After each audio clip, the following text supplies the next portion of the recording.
Hi hello YouTube family, ಹೇಗಿದ್ದೀರಾ ಎಲ್ಲರೂ? ನಾನಿವತ್ತು ಸಿಂಪಲ್ಲಾಗಿ ಒಂದು ಎಗ್ ಕರಿ ವಿತ್ ಬದನೆಕಾಯಿ, ಅದು ಬೈಗನ್ಕ ಭರ್ತಾ ಮಾಡೋದಕ್ಕೆ ತೊಗೊತಾರಲ್ವ, ದೊಡ್ಡ ಬದನೆಕಾಯಿ ಬರ್ತಲ್ಲ, ಅದು ಒಂದನ್ನು ಹಾಕಿ ನಾನಿಲ್ಲಿ ಎಗ್ ಕರಿ ಮಾಡ್ಕೊತಾ ಇದ್ದೀನಿ. ಸೊ ನೋಡಿ, ಇಲ್ಲಿ ಸ್ವಲ್ಪ ಎಣ್ಣೆ ಸ್ವಲ್ಪನೇ ಹಾಕಿರೋದು, ತುಂಬ ಜಾಸ್ತಿ ಹಾಕಿಲ್ಲ. ಸಾಸಿವೆ, ಕರಿಬೇವಿನ ಸೊಪ್ಪು, ಹಸಿಮೆಣ್ಸಿನ್ಕಾಯಿ, ಒಣಮೆಣ್ಸಿನ್ಕಾಯಿ ಬೇಕಾದರೆ ನೀವು ಆಪ್ಷನಲ್ಲಿ ಹಾಕ್ಕೋಬೋದು, ಮತ್ತು ಈರುಳ್ಳಿ, ಇದನ್ನು ಚೆನ್ನಾಗಿ ಹುರ್ಕೊತಾ ಇದ್ದೀನಿ. ಇನ್ನೊಂದು ಯಾಕಪ್ಪ ಈ ವಿಡಿಯೋ ಮಾಡಬೇಕು ಅನ್ನಿಸ್ತು ಅಂದರೆ, ಇತ್ತೀಚೆಗೆ ನಾನು ಸ್ವಲ್ಪ ಡಯಟ್ ಕಾನ್ಷಿಯಸ್ ಆಗಿದ್ದೀನಿ.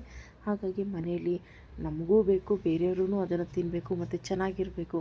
ಡಯಟಲ್ಲಿ ಅಂದರೆ ಸ್ವಲ್ಪ ಎಣ್ಣೆ ಕಡಿಮೆ ಯೂಸ್ ಮಾಡಬೇಕು. ಎಲ್ಲರಿಗೂ ಆ ಥರ ಆಗೋಲ್ಲ. ಒಬ್ಬರು ಎಣ್ಣೆ ಜಾಸ್ತಿ ಇಷ್ಟಪಡ್ತಾರೆ, ಒಬ್ಬರು ಇಷ್ಟಪಡಲ್ಲ ಆ ಥರ. ಬಟ್ ನಾವು ಎಲ್ಲರೂ ಸೆಟ್ ಆಗಬೇಕು ಅಂದರೆ ಈ ಥರ ನಾವು ಕರಿಗಳನ್ನ ಮಾಡಿಕೊಂಡ್ರೆ, ಎಗ್ ಬುಜ್ಜಿಗಳನ್ನ ಮಾಡಿಕೊಂಡ್ರೆ ನಿಜವಾಗ ಚೆನ್ನಾಗಿರುತ್ತೆ. ನೋಡಿ, ಇದರಲ್ಲಿ ಸ್ವಲ್ಪನೇ ಎಣ್ಣೆ ಹಾಕ್ಕೊಂಡಿರೋದು, ನಿಮಗೆ ನೋಡ್ಬೋದು ಇದರಲ್ಲಿ ಎಣ್ಣೆ ಕಾಣಿಸ್ತಾ ಇಲ್ಲ ನಿಮಗೆ. ಈಗ ಇದನ್ನು ಈರುಳ್ಳಿ ಹುರಿದಾದ್ಮೇಲೆ ಬದನೆಕಾಯಿನ ಆ್ಯಡ್ ಮಾಡ್ಕೊತಾ ಇದ್ದೀನಿ.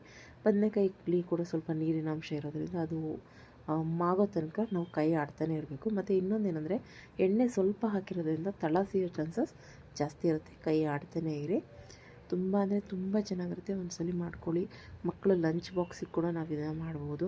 ರಾತ್ರಿ ಊಟಕ್ಕೆ ಅನ್ನದ ಜೊತೆ ಅಥವಾ ಚಪಾತಿ ಜೊತೆ ಎಲ್ಲ ತಿನ್ಬೋದು. ಎಣ್ಣೆ ಇಲ್ಲದಲೇ ಸಿಂಪಲ್ಲಾಗಿ ಮಾಡ್ಕೋಬೋದು, ಟೇಸ್ಟಿಯಾಗಿರುತ್ತೆ. ಬೇಕಾದರೆ ಕೆಲವೊಂದು ಸಲ ನೀವು ಗರಂ ಮಸಾಲ ಕೂಡ ಇದಕ್ಕೆ ಆ್ಯಡ್ ಮಾಡ್ಕೋಬೋದು. ಇಲ್ಲಿ ನಾನು ನೋಡಿ, ಬದನೆಕಾಯಿ ಸ್ವಲ್ಪ ಮಾಗಿದ ತಕ್ಷಣ ಟೊಮ್ಯಾಟೊ ಹಣ್ಣು ಹಾಕ್ಕೊತಾ ಇದ್ದೀನಿ. ಚೆನ್ನಾಗಿ ಟೊಮೆಟೊ ಹಣ್ಣು ಹಾಕ್ಕೊಂಡು ನೀವು ಚೆನ್ನಾಗಿ ಮಿಕ್ಸ್ ಮಾಡಿ ಇನ್ನೊಂಚೂರು ಹುರ್ಕೊಳ್ಳಿ. ಈಗ ಟೊಮೆಟೊ ಹಣ್ಣು ಹಾಕಿದ ತಕ್ಷಣ ಅದರಲ್ಲಿರೋ ಕೂಡ ನೀರಿನ ಅಂಶ ಪಲ್ಯಕ್ಕೆ ಬಿಟ್ಟಾಗ ಇನ್ನೂ ಸ್ವಲ್ಪ ಚೆನ್ನಾಗಿ ಬೇಯುತ್ತೆ, ಬದನೆಕಾಯಿ ಚೆನ್ನಾಗಾಗುತ್ತೆ. ಟೇಸ್ಟ್ ಮಾತ್ರ ಅಲ್ಟಿಮೇಟ್ ಆಗಿರುತ್ತೆ. ಒಂದ್ಸಲ ಮಾಡಿ ಹಾಗೆ ಹೇಗಿತ್ತು ಅಂಥೇಳಿ ನನಗೆ ಕಮೆಂಟ್ ಮಾಡಿ.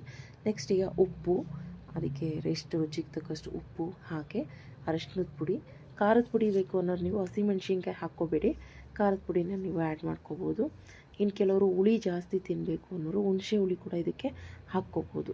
ಈಗ ನಾನೀಗನ ಉಪ್ಪು ಮತ್ತು ಅರಶಿನ ಪುಡಿ ಹಾಕ್ಕೊಂಡು ಚೆನ್ನಾಗಿ ಮಿಕ್ಸ್ ಮಾಡ್ಕೊತಾ ಇದ್ದೀನಿ. ನೋಡಿ, ನೀವು ನೋಡ್ಬೋದು ತಳ ಸ್ವಲ್ಪ ಹಿಡಿಯೋದಕ್ಕೆ ಸ್ಟಾರ್ಟ್ ಆಯಿತು. ಈಗ ನೀವು ಈ ಟೈಮಲ್ಲಿ ಸ್ವಲ್ಪ ನೀರನ್ನು ಕೂಡ ಬೇಕಾದರೆ ಆ್ಯಡ್ ಮಾಡ್ಕೋಬೋದು. ನಾನು ಆ್ಯಡ್ ಮಾಡ್ಕೊತೀನಿ ಸ್ವಲ್ಪ ಹೊತ್ತಾದಮೇಲೆ. ಈಗ ನೋಡಿ, ಚೆನ್ನಾಗಿ ಉರಿತಾ ಇದೆ. ಟೊಮೊಟೊ ಕೂಡ ಮಾಗ್ತಾ ಇದೆ, ಘಾಟ್ ಬರುತ್ತೆ. ಘಾಟ್ ಬಂದಾಗ ಸ್ವಲ್ಪ ನೀವು ನೀರನ್ನ ಆ್ಯಡ್ ಮಾಡಿಕೊಂಡ್ರೆ ಇದರಲ್ಲಿರೋ ಘಾಟು ಕಡಿಮೆ ಆಗುತ್ತೆ. ನಾನೀಗ ಇದಕ್ಕೆ ಅಳತೆಗೆ ತಕ್ಕಂಗೆ 3 ಮೊಟ್ಟೆ ಹಾಕ್ಕೊತಾ ಇದ್ದೀನಿ. 3 ಮೊಟ್ಟೆ ಎತ್ತಿಟ್ಕೊಂಡು ನೋಡಿ, ಘಾಟ್ ಬಂತು ಅಂತ ಸ್ವಲ್ಪ ನೀರನ್ನ ಆ್ಯಡ್ ಮಾಡ್ಕೊತಾ ಇದ್ದೀನಿ. ಈ ನೀರಿದ್ದಾಗಲೇ ಮೊಟ್ಟೆ ಹಾಕಬೇಡಿ, ಈ ನೀರು ಸ್ವಲ್ಪ ಇಂಗಿದ ಮೇಲೆ ಮೊಟ್ಟೆ ಹಾಕಿ, ಇಲ್ಲಾಂದರೆ ಮೊಟ್ಟೆ ಎಲ್ಲ ಎಗ್ ಬುಜ್ಜಿ ಥರ ಬರೋದಿಲ್ಲ, ಒಂಥರ ಮೆತ್ತಗೆ ಆಗಿಬಿಡುತ್ತೆ. ಈಗ ನೋಡಿ, ಚೆನ್ನಾಗಿ ಈ ಥರ ಚೆನ್ನಾಗಿ ಮಿಕ್ಸ್ ಮಾಡ್ಕೊಳ್ಳಿ. ನಿಮಗೆ ಗೊತ್ತಾಗ್ತಾ ಇದೆಯಲ್ಲ, ಬಾಣಲಿ ಕೆಳಗಡೆ